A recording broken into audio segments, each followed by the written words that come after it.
This podcast is a production of Unfiltered Studios. If you would like to know more about joining Unfiltered Studios, please visit our website at unfpod.com for more information.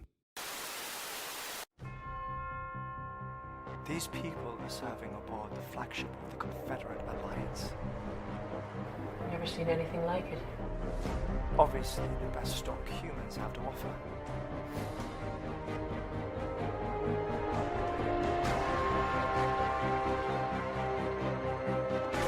Moody, we are under attack. Put the whiskey down, you son of a bitch. Drink away.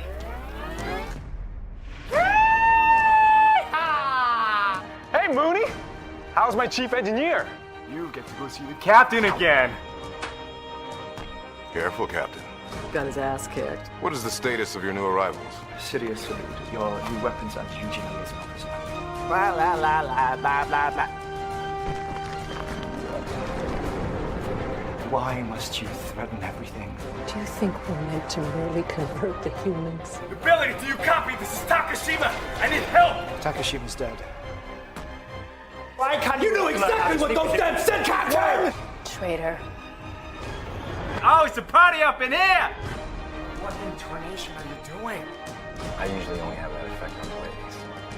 That's right, boys and girls. Taka's back in town. I didn't sign up for this.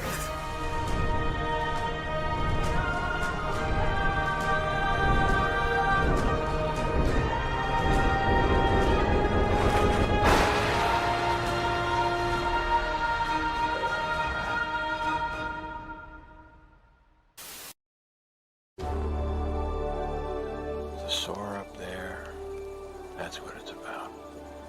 We fly. That's what we cameras do.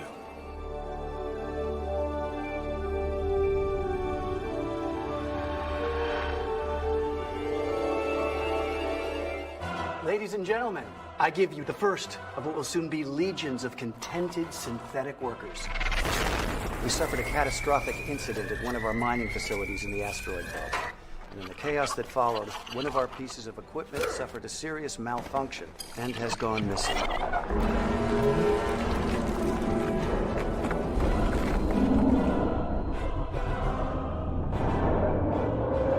Kicking in the thrusters. Lieutenant Bradbury, match their speed. Yes, sir.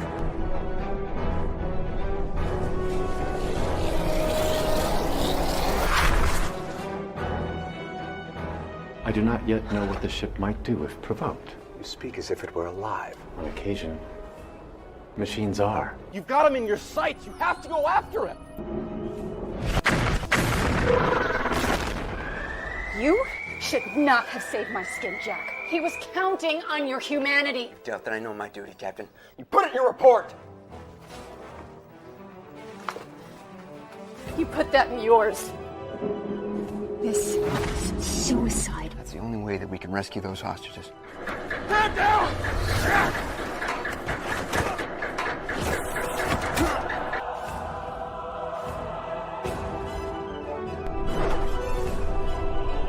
You'd vaporize everybody on Earth? Our orders are wrong. Slavery will stand to go badly. You let all your people die.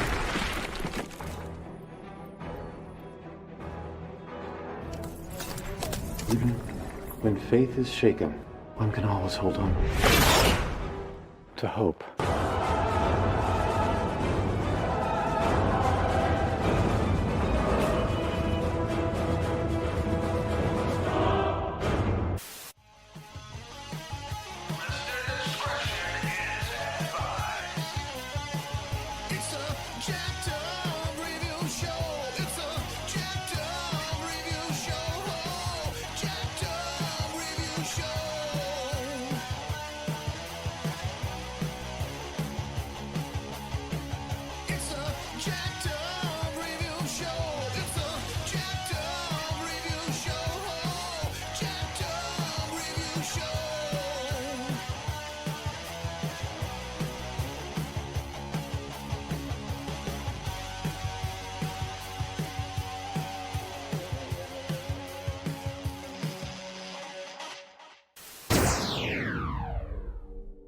Greetings all. So we're doing more sci-fi epic and space opera themed material for this week, and lo and behold, we got 2 independently produced series starring various space opera cast and crew. And the first one is Nobility. The second one is Space Command. Let's get into the first one. So I was really anticipating this. It wasn't well rated, but I dug the concept. 700 years in the future. It's about the CAS Nobility spaceship. Humanity's most powerful starship with a crew that's, well, anything but noble. So I wasn't sure to waste any time on this or not. E.J. de la Pina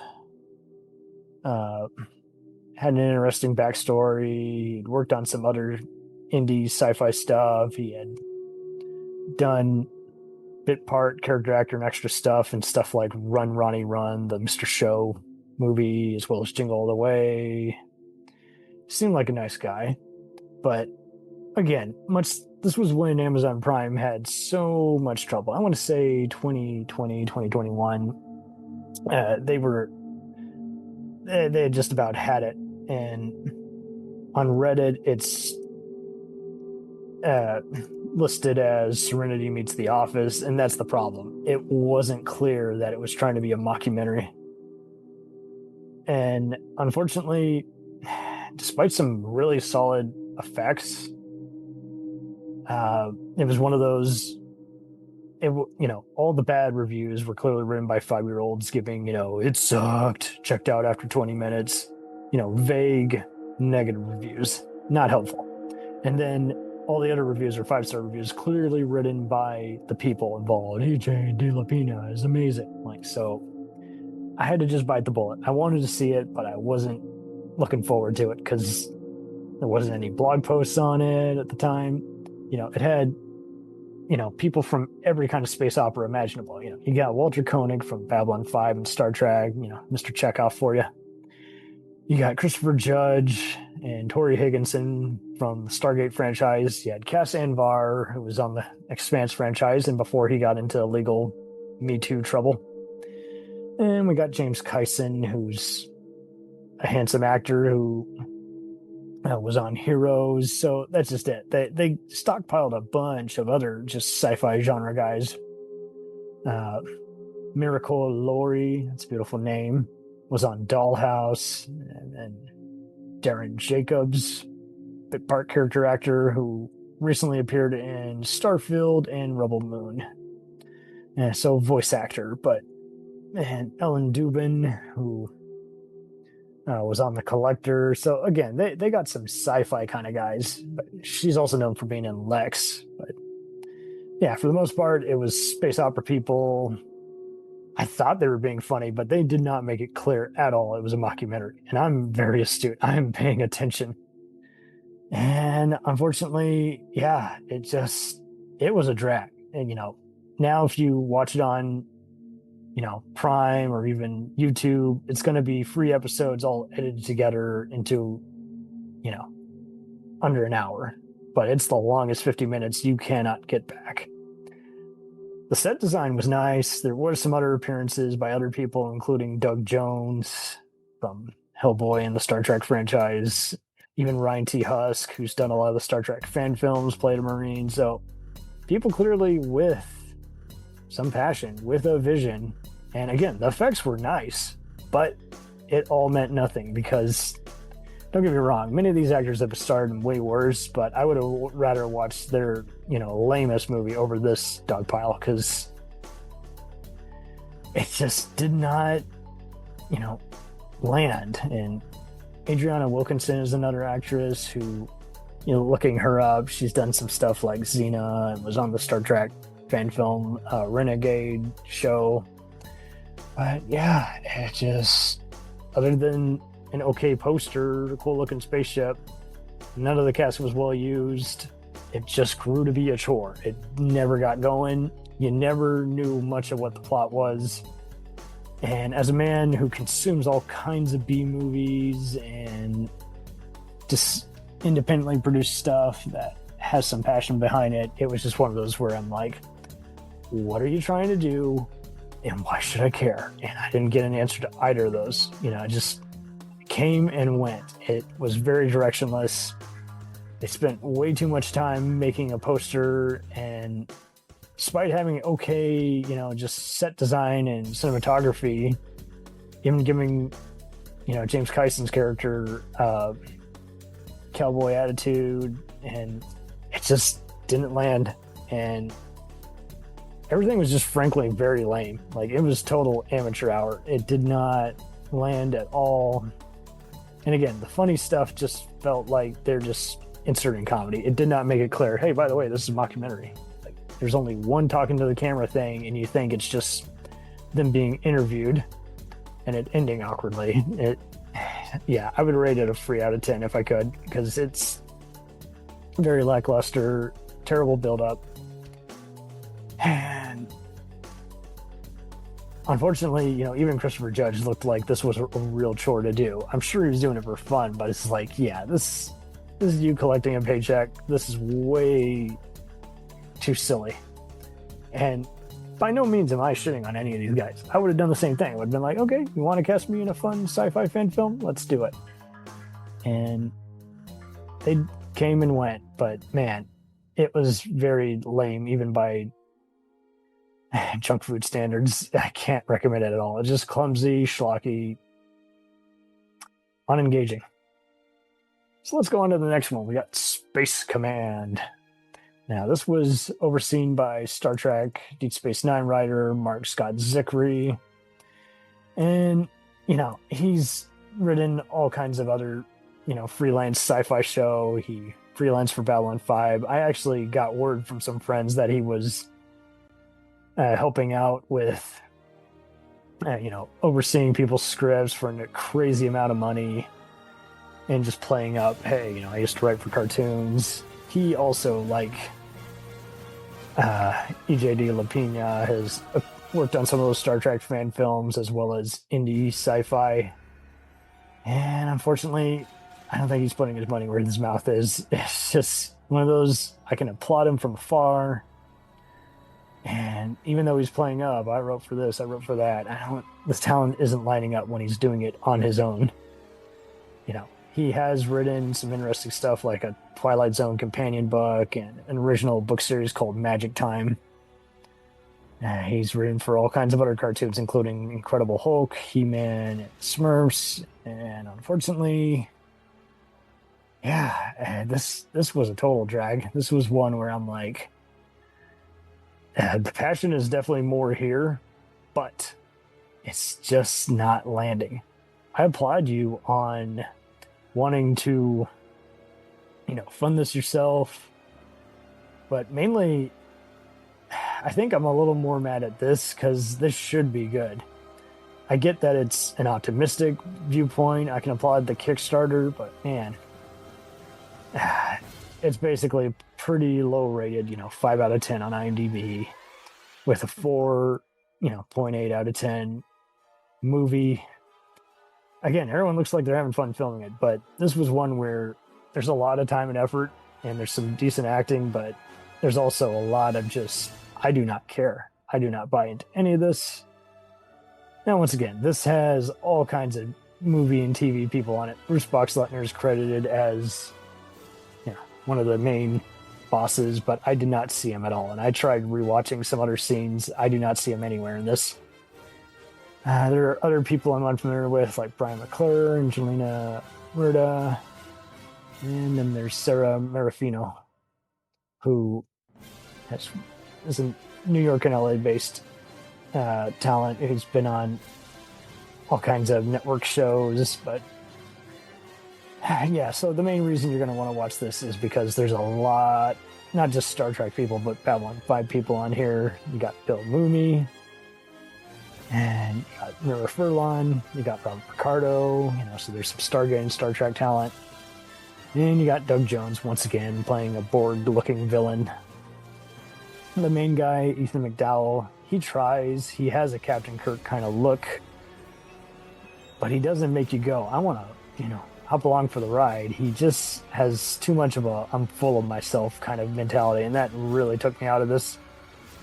He's had some decent roles, including on The Walking Dead and Doom Patrol, but yeah, total miscast. Did not want to follow him around. Maybe it was the script or how he was framed, but yeah, this was very melodramatic and very annoying, and it's a shame because Mark Scott Zickery would host a behind the scenes video, sometimes him in his car at the very end of each episode, and I don't know what to tell you other than that I admire your passion, but the final end game, the product, is anything but spectacular.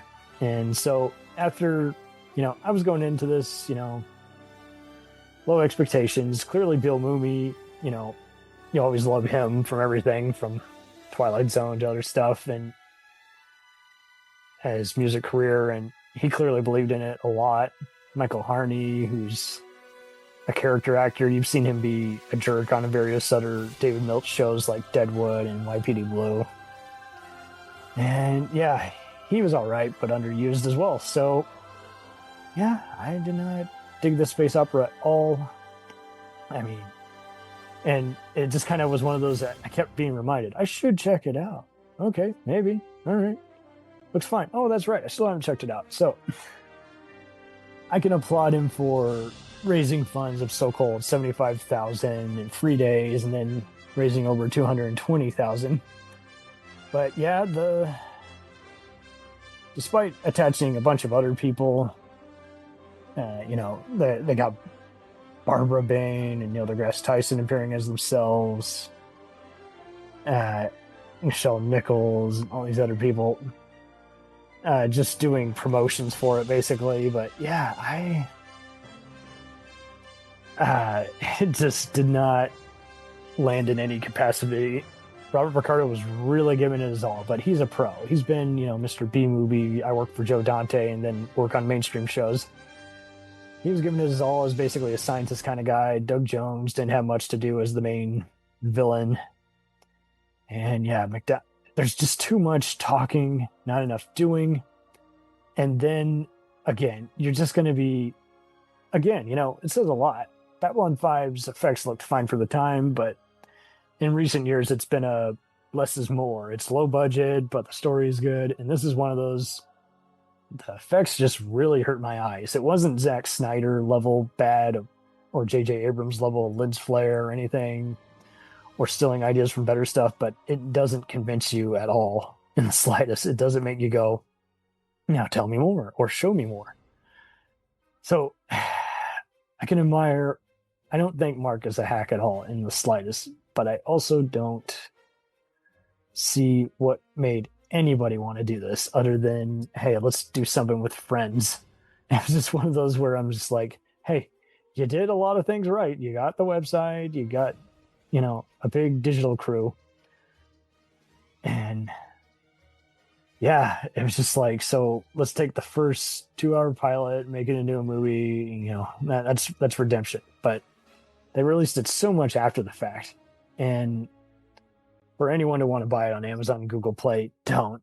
Watch it free on the YouTube or just pass it by taking my word. It was bonkers dumb. Like, it just made me go, wow, you spent money on a bunch and you'd given me nothing to wrap my head around, no ideas, no concepts.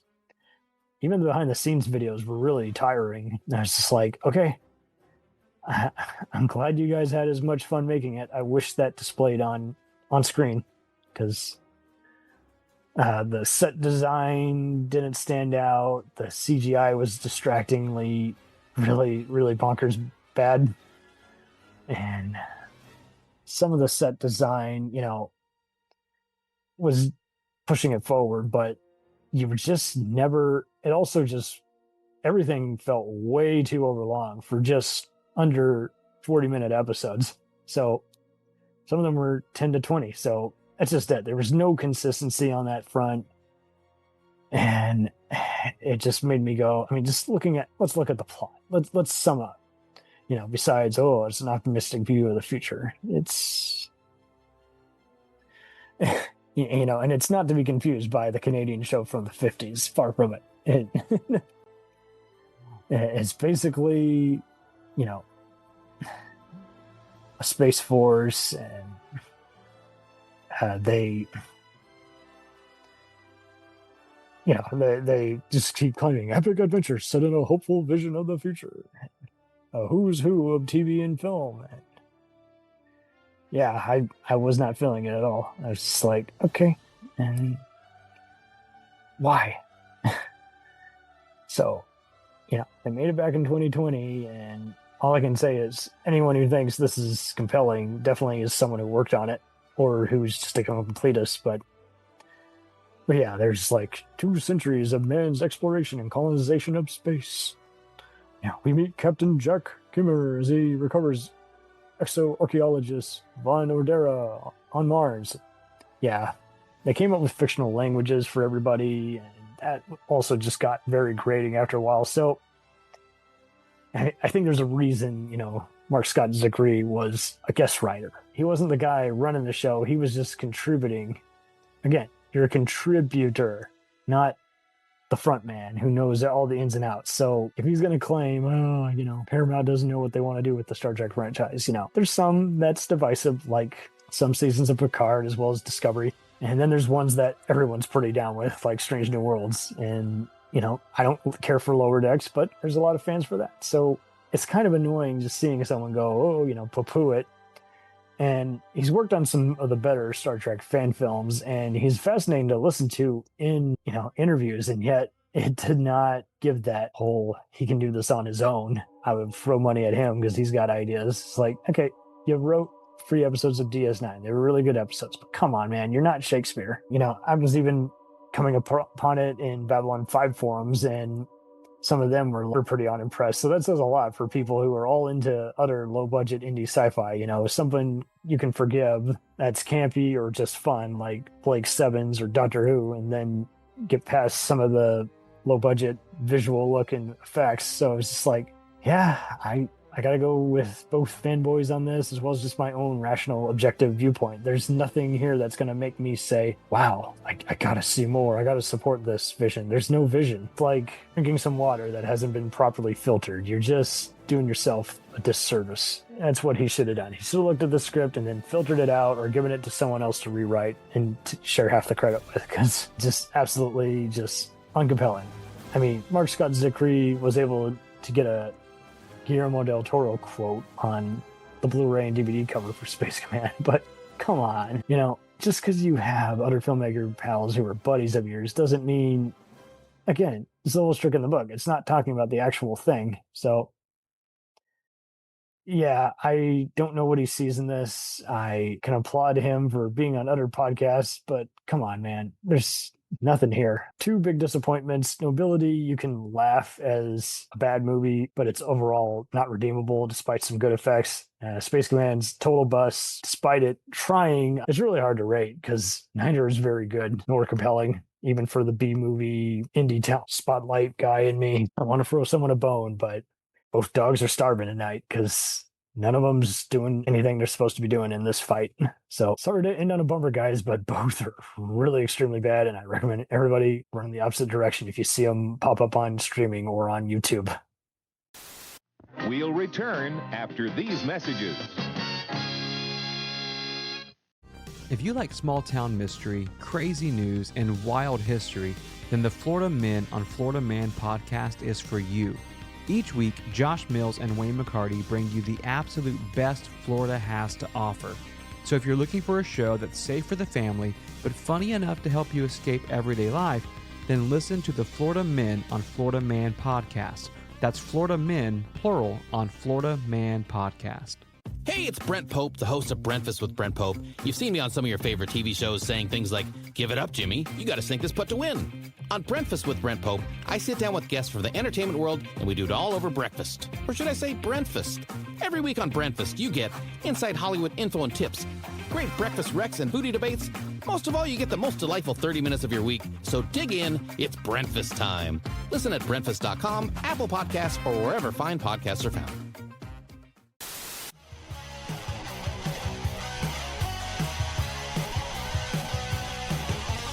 us on the web on Facebook, Twitter, and Instagram. The podcast is available on Podbean, Spotify, iHeartRadio, Anchor, Apple, and anywhere else podcasts are available. Feel free to review our show and leave comments on any of those sites.